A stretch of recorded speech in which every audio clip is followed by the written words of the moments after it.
አብርሽና ሄርሜላ ሊታሰሩ ነው። ሩታ የክስ ወረቀት አምጥታ ሰጠቻቸው።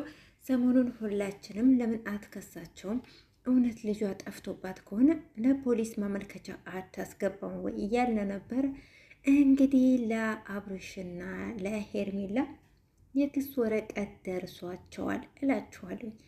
አሰላሙ አለይኩም ወራህመቱላሂ ወበረካቱ። ቤተሰብ እንዴት ናችሁ? ሰላም ናችሁ? አልሐምዱሊላህ እኔ ጋር ሁሉ ሰላም ነው። በያላችሁበት ሰላማችሁ ብዙ ተተረፈ ይበልልኝ። ቤተሰብ እንግዲህ የአብርሽና የሄርሜላ እንዲሁም የሩታ የልዑሌ ጉዳይ ያልተቋጨ ሆነዋል ማለት ነው። ልዑሌ እንግዲህ ጠፍቷል፣ አልተገኘም ማለት ነው። አሁን ደግሞ ዴቭም ተጨምሮ ዴቭም እንዴት ይህን ታደርጋለህ?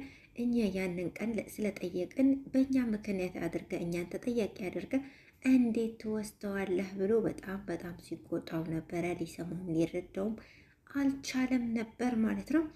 እንግዲህ ሩታም ክሰሽን ብለዋት ነበረ። ክሰሽን እንደውም ጥሩ ነው ብለዋት ነበረ እና ዛሬ ሄዳ የክስ ወረቀት አምጥታ ለአብርሽና ለሄርሜላ ሰጥታቸዋለች ማለት ነው። እንግዲህ አብርሽና ሄርሜላ ነገ 2 ሰዓት ፖሊስ ጣቢያ እንገናኝ ተባብለዋል ማለት ነው። ፖሊስ ጣቢያ ነው አውቁ፣ ፖሊስ ጣቢያ ነው የሚካሄደው። ከዛ በኋላ ነው እንግዲህ ወደ ሌላ ጉዳይ የሚገባውና እናላችኋለን። ቤተሰብ ነገሩ ጦፎ ተጣጥፎ ተካሯል ማለት ነው። እንግዲህ ልዑል ያልተገኘም እውነት ለመናገር በዚህ ልጅ ላይ እንደዚህ ድራማ ባሰሩበት በጣም ጥሩ ነው ብዬ አስባለሁ፣ በመጀመሪያ ማለት ነው። በመቀጠል ግን እውነት ጠፍቶ ከሆነ በጣም ያሳዝናል። የእውነቴ ነው ማለት ነው። ሕፃን ልጅ ነው፣ ገና አንድ ፍሬ ልጅ ነው። ጠፍቶ በዚህ ልክ እንዲህ አሁን ስንተኛ ቀን ሆነ? 3ኛ ቀን እኮ ሊሆን ነው። እና አስባችሁታል? ይሄ አንድ ፍሬ ሕፃን ልጅ ይህን ያህል ወስደው ካቆዩት እነዚህ ሰዎች ጤነኛ አይደሉም ማለት ነው፣ እሱን የወሰዱት ሰዎች። ስለዚህ እነዚህ ሰዎች አንድ ሊባሉ ይገባል ብዬ ነው ማስበው፣ እንደኔ ማለት ነው። ነገር ግን እውነታውን አላህ ነው የሚያውቀው። እንግዲህ አብርሽ በጣም ተረጋግተዋል። እሱ ጋር ነው ያለው። ልጁ ጠፍቶበት በዚህ ደረጃ አይረጋጋም ነበረ ነው የምትለው ያለችው ሩታ ማለት ነው። ሩታ ራሷ በመጀመሪያ ተረጋግታ ነበረ። ከሩታ ይልቅ እንደውም ኤፍሬም ያዙኝ ልቀቁኝ ሲል ያዙኝ ልቀቁኝ ሲል ነበረ። አባቴ የሚመስል እሱ ነበር። እኔ እንዴ ምን ሆኖ ነው ሰውዬ? እንዴ አንተ ነህ አባት ወይ እኔ ነኝ አባት እኮ እያለው ነበረ አብርሽ ራሱ ማለት ነው። እንዴት ትላንትና በተለይ እንዴት እንዳረገው ኧረ ቢስሚላ። ሰው በዚህ ደረጃ እንደዚህ እንትን ይሆናል እንዴ? ኧረ እና ሩታ ያው እንግዲህ የሆነ ሰዓት ላይ ነው ብቻ አንቺ እኔን ስታይ ነው እንዴ እንደዚህ የምትሆኚው አለቻት፣ ቡዚ ማለት ነው። እኔን ስታይ ነው እንደዚህ የምትሆኚው ስትላት ነው ትንሽ የነቃችው እንጂ መጀመሪያ እንትን አላለችም ነበር። እና ከዛ በኋላ ነው በጣም ሞቅ ደመቅ ያደረገችው ማለት ነው። እውነት ለመናገር እኔ በጣም በልጁ ላይ እንደዚህ አይነት ነገር መደረግ የለበትም ብዬ ነው የማስበው። እነሱ ብዙ አይነት አይዲያ ብዙ አይነት ነገር አለ መስራት ይችላሉ እና ልጁም ከዚህ ነገር ቢያወጡት ጥሩ ነው ብዬ አስባለሁ። ገና ካሁኑ ሶሻል ሚዲያ አምጥተው እዚህም እዛም ባይሉት ባያስወሩበት በልጁ እኔ ጥሩ ነው ብዬ አስባለሁ። እውነት ለመናገር ማለት ነው። ማለት እነሱ እንደወጡት እነሱ ቢጨርሱ በቃ ብዙ አይዲያ አለና የሆነ ነገር በቃ አንዷን ሴት አምጥቶ ምናምን ያው የተለመደ ነው እሱ ጋር ማለት ነው። ብቻ በሌላ አይነት ነገር ቢቀይሩ የተሻለ ነው ብዬ አስባለሁ። በልጅ ባይቀለድ ጥሩ ነው ብዬ አስባለሁ። ልጅ ቀልድ አይደለም።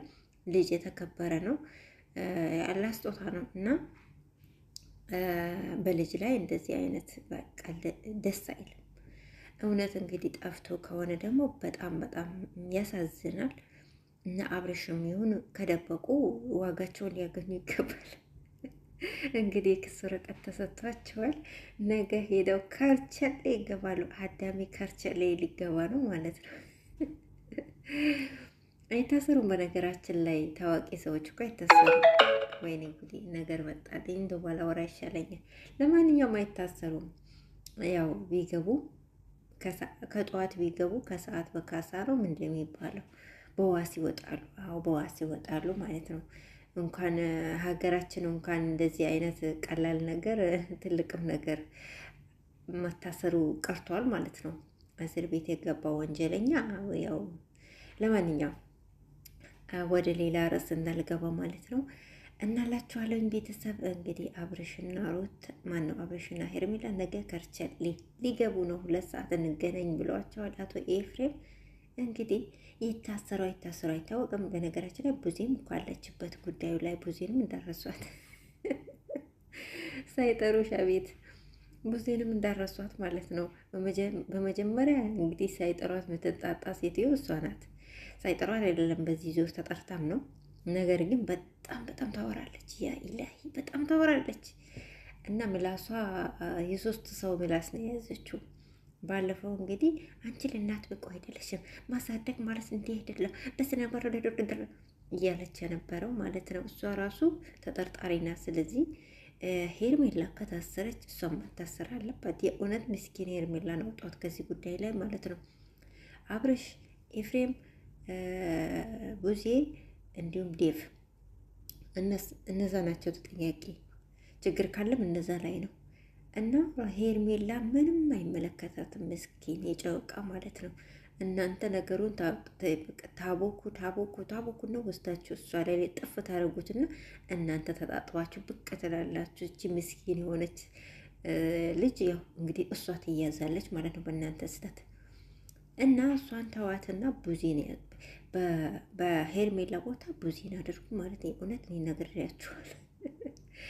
ለማንኛውም እንግዲህ ነገ ተዘጋጁ ለማለት ያክል ነው።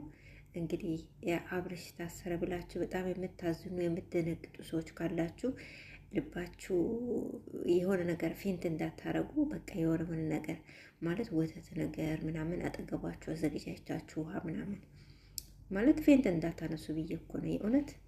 እና ያው ዛሬ ክሱ ርቀት ተሰጥቶታል። ምናልባት ሊፈረድበትና ሊታሰር ስለሚችል ለተወሰነ ቀን ተጠርጣሪ ስለሆነ ማለት ነው እስኪጣራ ሊያዝ ስለሚችል ያው እንግዲህ ራሳችሁን ጠብቁ ለማለት ያክል ነው። በተረፈው ቤተሰብ እስካሁን ለነበረን ቆይታ ከልብ አመሰግናለሁ። ሰላም ሁኑልኝ።